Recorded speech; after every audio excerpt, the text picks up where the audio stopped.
when Karen from the Homeowners Association called 911 on my lakeside cabin, claiming I was operating an illegal structure. She had no idea she just declared war on the one person who could destroy her entire waterfront community with a single signature.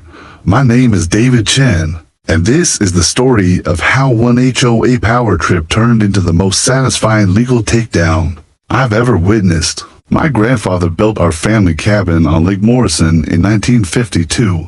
For 70 years, the Chen family has been quietly enjoying our slice of paradise. A modest two-bedroom retreat nestled among the pines, complete with a small dock extending into the crystal-clear waters. What most people didn't know was that my grandfather was also instrumental in establishing the Morrison Lake Waterfront Authority, the governing body that controls all dock permits, boat launches, and waterfront development around the entire lake. When Grandpa passed 5 years ago, I inherited more than just the cabin. I inherited his seat on the authority board. More specifically, I inherited his role as chairman, the person with final approval on every single waterfront permit in the area. I kept this information private. Why? Because I'm a software engineer who works remotely, and I cherish the peace and quiet of lake life. The last thing I wanted was neighbors constantly approaching me about their dock extensions or boat lift installations, so I conducted authority business through email and phone calls, rarely attending the quarterly public meetings in person. This arrangement worked perfectly until the Silverstone Development Company purchased the old Miller property across the cove and began construction on what they called Lakeside Estates, a luxury community of $12 million homes, each with its own private dock. The sales brochure was impressive: exclusive waterfront living with guaranteed dock access and premium boat slips. The community even established its own HOA, led by a woman named Karen Whitmore, a retired pharmaceutical executive who moved from Chicago with very specific ideas about how a lakefront community should operate. Karen made her presence known. Immediately, within weeks of moving in, she'd filed noise complaints against the local marina, demanded speed limit signs on the water, and started a petition to ban jet skis from the entire lake. But her biggest obsession became what she called non-conforming structures. Basically, any building that didn't meet her personal aesthetic standards. My cabin, with its rustic cedar siding and vintage green metal roof, apparently fell into this category. The harassment started small. Karen would drive by slowly in her white Mercedes SUV, taking photos. She'd park at the public boat launch and use binoculars to examine my property. When I was working on my deck one Saturday morning, she actually walked onto my land. "Excuse me," she said, not bothering to introduce herself, "but I'm with the Lakeside Estates HOA, and we've received complaints about the condition of this structure. Do you have proper permits for that addition?" I looked up from the deck boards I was replacing, the same deck that had been there since I was a kid. "Ma'am, this is private property, and you're trespassing." Her face flushed red. "I'll have you know that all properties around this lake are subject to community standards. This shack is bringing down property values for the entire area." That was my first real look at Karen Whitmore, mid-50s, blonde hair in a severe bob, wearing a white polo shirt and perfectly pressed khakis. She had the kind of pinched expression that suggested she'd spent years finding fault with everything around her. "This property has been in my family for 70 years, I said calmly. "We're not subject to your whole rules. We'll see about that," she snapped, then turned and marched back to her Mercedes. Over the next 2 months, the harassment escalated. Karen filed complaints with the county building department, claiming I was operating a short-term rental without permits. She called the health department, alleging my septic system was contaminating the lake. She even contacted the Coast Guard, claiming my dock was a navigation hazard. Each investigation found no violations.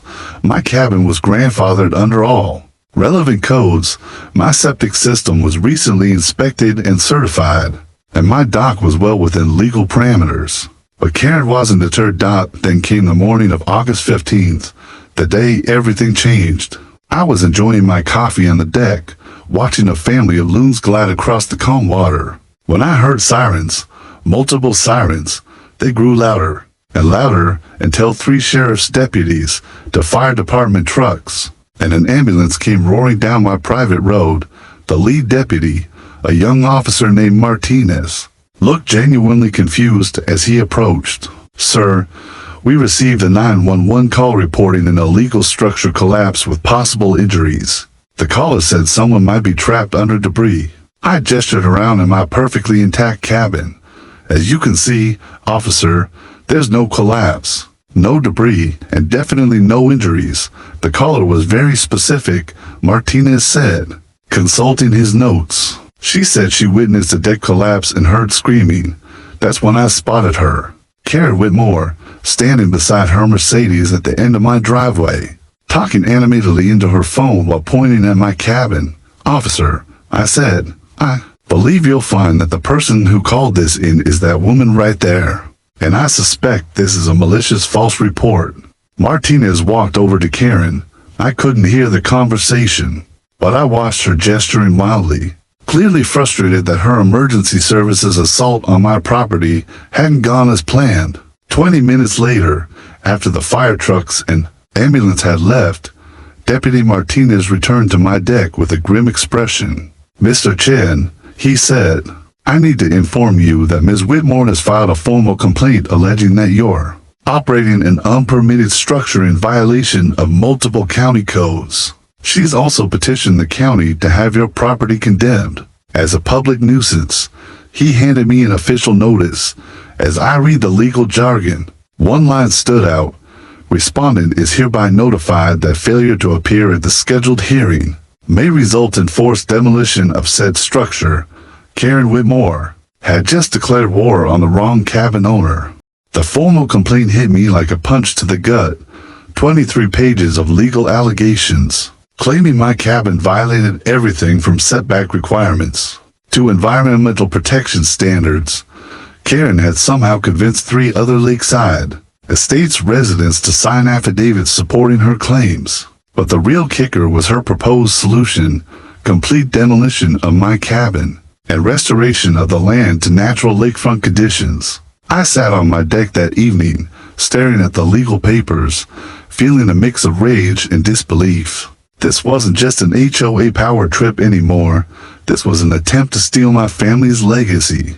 Karen Whitmore wanted to erase 70 years of Chen family history because she didn't like the way my cabin looked from her $1 million McMansion. That night, I made the phone calls. The first was to Sarah Mitchell, the best property rights attorney in the county. The second was to my cousin James, who worked in digital forensics for the state police. "David," Sarah said when we met the next morning, "I've seen vindictive neighbors before, but this is extreme.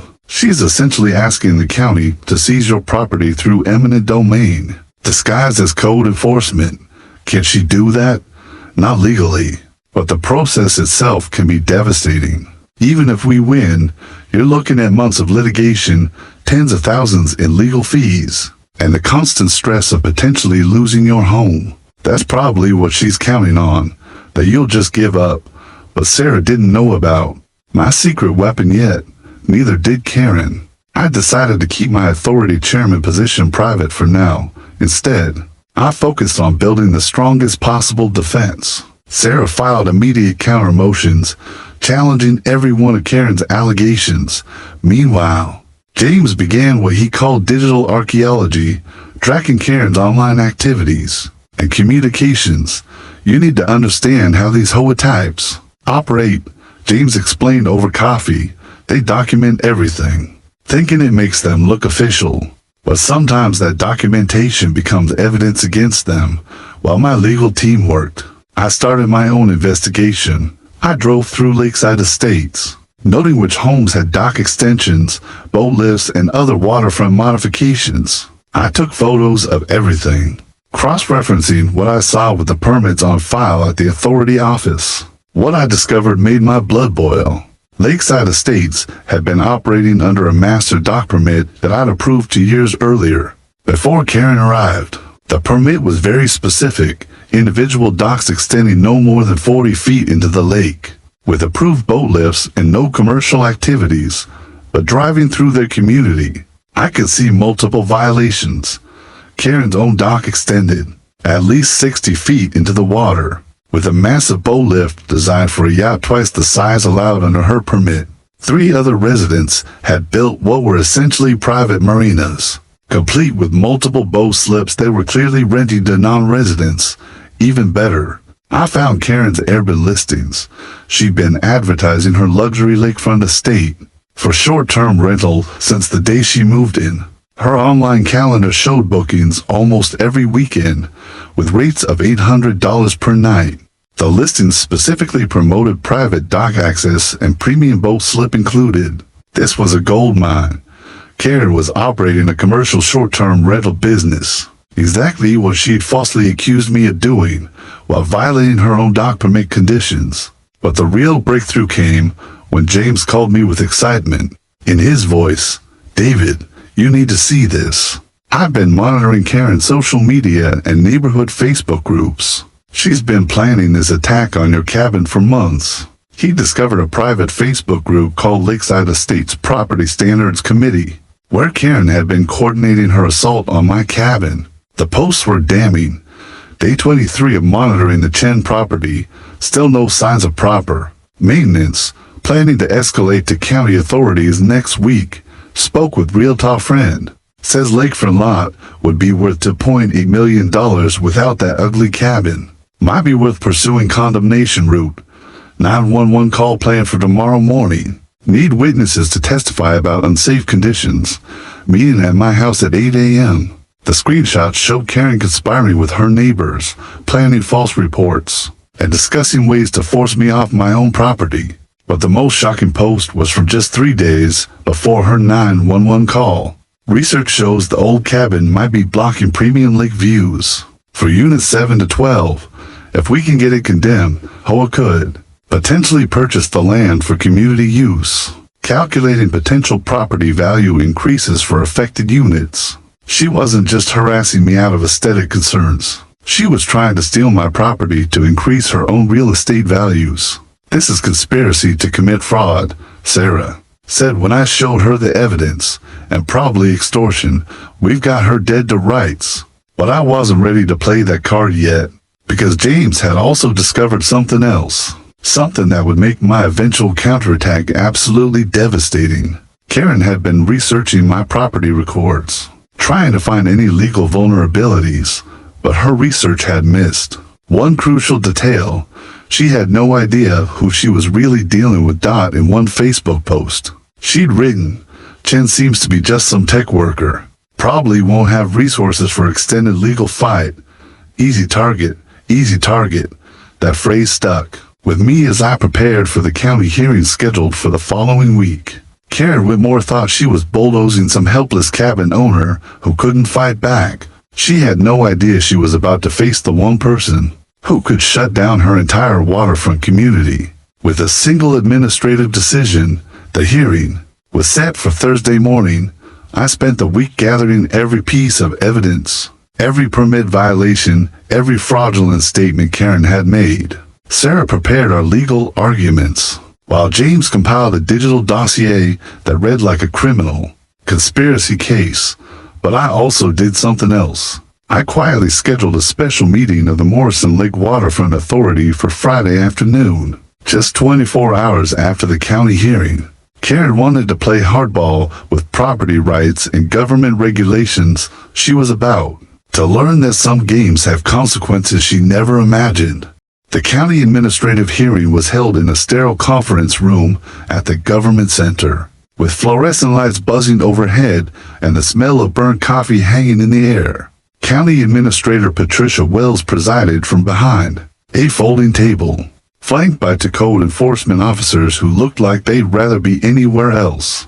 I arrived early with Sarah, carrying 3 boxes of evidence and exhibits. Karen swept in 15 minutes later with her own attorney, Richard Blackwood, a sharp-dressed lawyer from the city who specialized in property disputes. She also brought what she called her community impact witnesses, 5 Lakeside Estates residents, ready to testify about how my cabin allegedly destroyed their quality of life.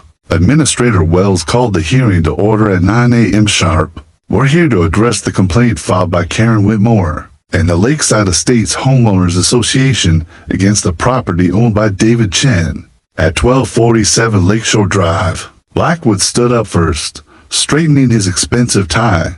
Your Honor, this case is about community standards and public safety. Mr. Chen's property represents a clear and present danger to lake residents operating in violation of multiple county codes while diminishing property values for law-abiding citizens. He presented a slideshow of photos showing my cabin from various angles, each image designed to make it look as dilapidated as possible. Close-ups of weathered cedar siding, shots taken during last spring's dock repairs that made normal maintenance look like structural damage. The respondent has consistently ignored community concerns. Blackwood continued, operating what appears to be an unpermitted commercial facility while refusing to bring his property up to current standards. Then Karen took the stand. She wore a navy business suit and spoke with the confident authority of someone accustomed to get in her way. I moved to Lakeside Estates for the peaceful, well-maintained community environment, she testified. But Mr. Chen's property creates constant disruption. There's noise at all hours, suspicious activities, and clear safety hazards that endanger our children. What kind of suspicious activities? Blackwood asked. People coming and going as strange hours, boats arriving and leaving. It appears to be some kind of commercial operation, possibly even illegal rentals. I watched Administrator Wells taking notes, her expression neutral but attentive. Karen's performance was convincing. If you didn't know the truth, Your Honor, Karen continued, the Chen property is a blight on our community. For the safety and welfare of lake residents, we respectfully request immediate remediation or removal of the non-conforming structure. 3 of her neighbors testified next, each echoing Karen's complaints about noise, safety concerns, and diminished property values. Their stories were remarkably similar, almost as if they'd been rehearsed. Then it was our turn. Sarah stood up, and I could see the confident smile she got when she knew she was about to demolish an opponent. Your Honor, what we have here isn't a code enforcement issue. It's a calculated harassment campaign by Ms. Whitmore to illegally seize my client's property. She began with a property history, establishing that my cabin had been legally constructed and continuously occupied for 70 years. Every permit, every inspection, every legal requirement had been met. The Chen family cabin predates every zoning restriction Ms. Whitmore cites, Sarah explained. It's grandfathered under all relevant codes and has been continuously maintained in excellent condition. Then she dropped the first bombshell. Your Honor, I'd like to present Exhibit A, screenshots from Ms. Whitmore's private Facebook group, showing her conspiracy to file false reports against my client. The room went dead silent as Sarah read Karen's own posts aloud.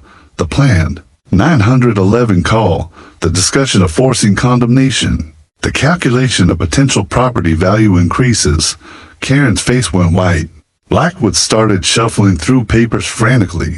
This evidence shows that Ms. Whitmore never had legitimate safety concerns, Sarah continued. She targeted my client's property as part of a scheme to increase her own real estate values, but that was just a warm-up. I'd now like to present Exhibit B, documentation, showing that Ms. Whitmore is operating an illegal commercial short-term rental business, the very violation she falsely accused my client of committing.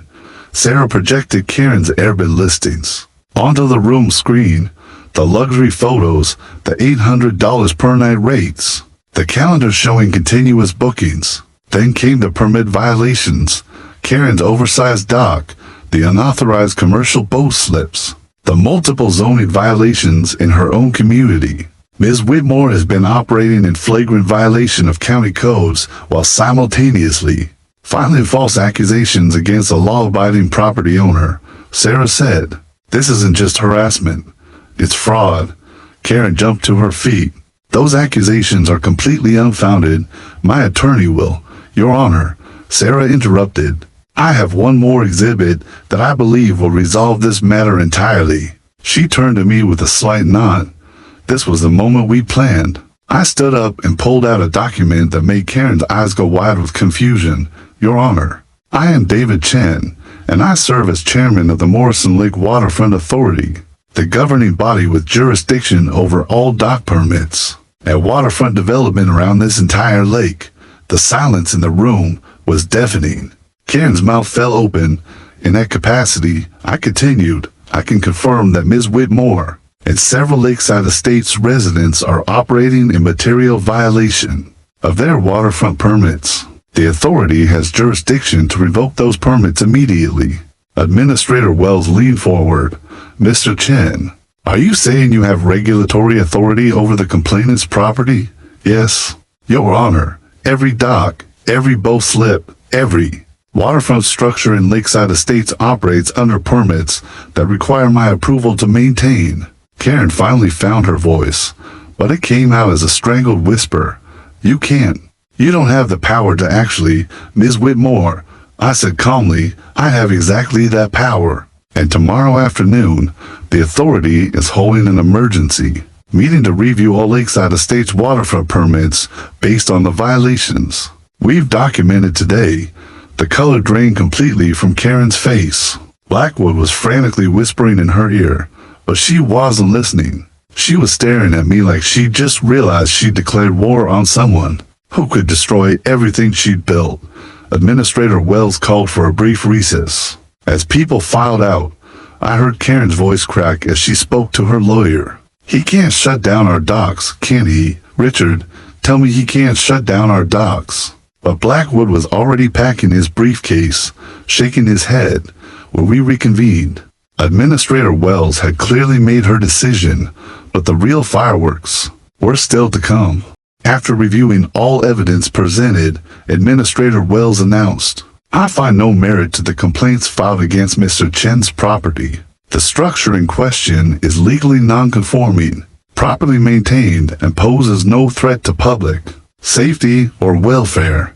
Karen slumped in her chair as Wells continued. Furthermore, the evidence suggests that this complaint was filed in bad faith, with the intent to harass Mr. Chen and potentially seize his property for the complainant's benefit. I'm dismissing all charges and recommending that the county attorney review this matter for potential criminal prosecution, but Wells wasn't finished. I'm also compelled to note that the complainant appears to be in violation of several county codes herself. I'm referring Ms. Whitmore's case to our Code Enforcement Division for immediate investigation. Karen tried to speak, but no words came out. Her perfect HOA power play had just collapsed into a criminal referral dot as we filed out of the hearing room. Sarah squeezed my shoulder. That was beautiful, she whispered. But you know this isn't over, right? She was right.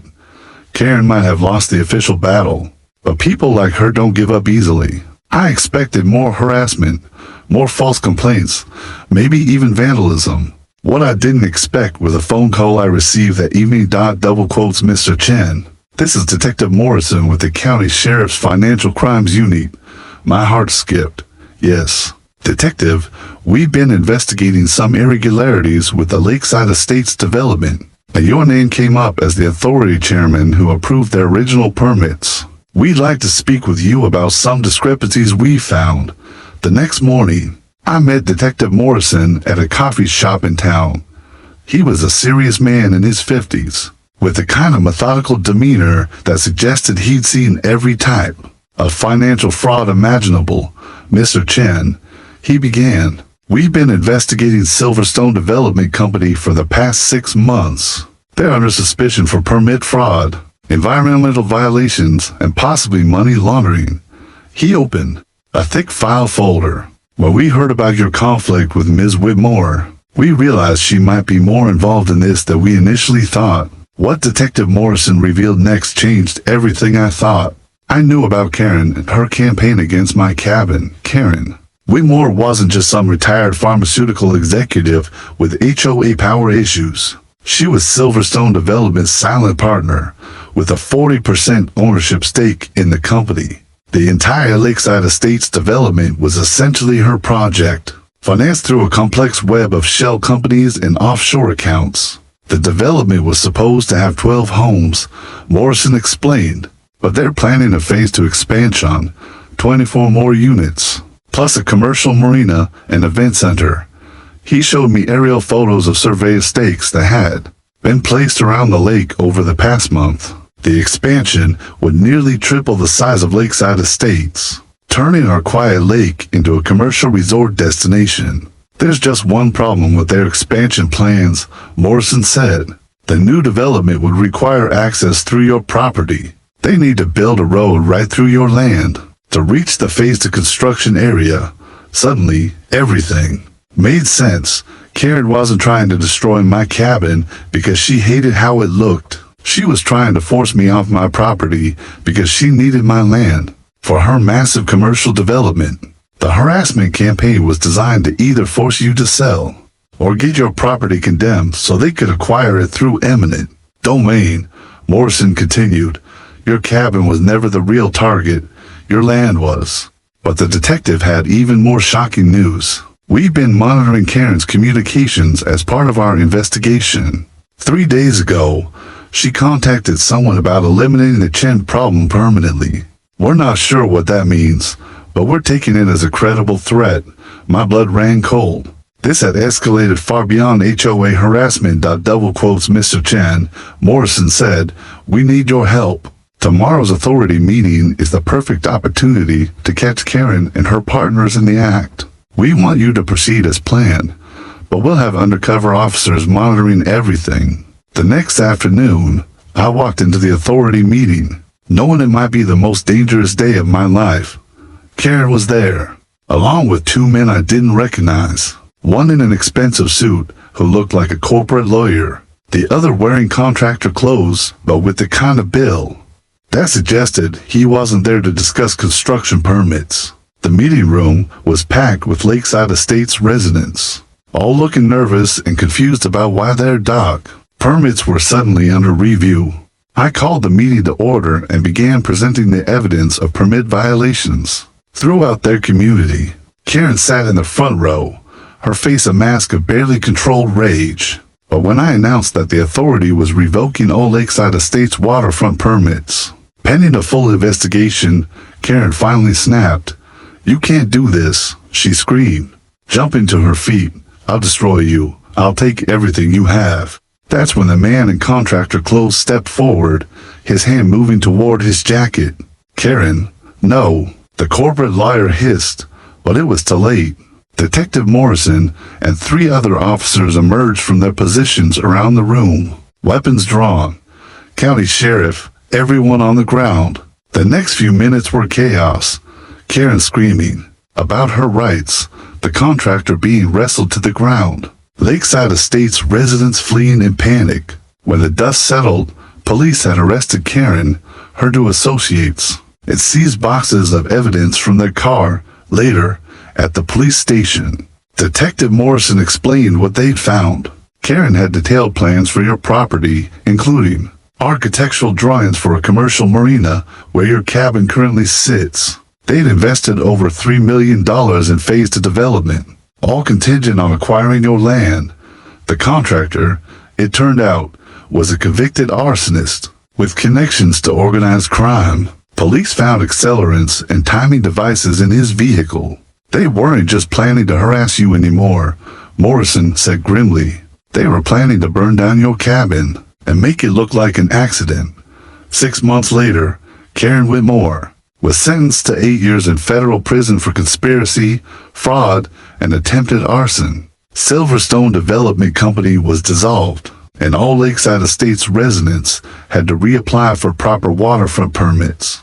Under the legitimate process, my cabin still sits peacefully on Lake Morrison, just as it has for 70 years. But now, when I sit on my deck with my morning coffee, I'm reminded that sometimes the greatest threats come from people who smile while they plan your destruction. Karen thought she was dealing with just another property owner who could be bullied into submission. She never imagined that the quiet guy in the old cabin held the power to protect not just his own family legacy, but the entire integrity of our lake community. The moral of this story? Sometimes the person you're trying to destroy is exactly the person with the power to save everyone else from people like you. And Karen, She calls prison home now, while I still call the lake home. Funny how things work out when justice finally catches up with people who think they're above the law. If you enjoyed this story of Justice Served Cold, make sure to subscribe for more real-life legal drama stories. And remember, before you mess with someone's property, make sure you know exactly who you're dealing with. You never know who might be holding the keys to your own downfall.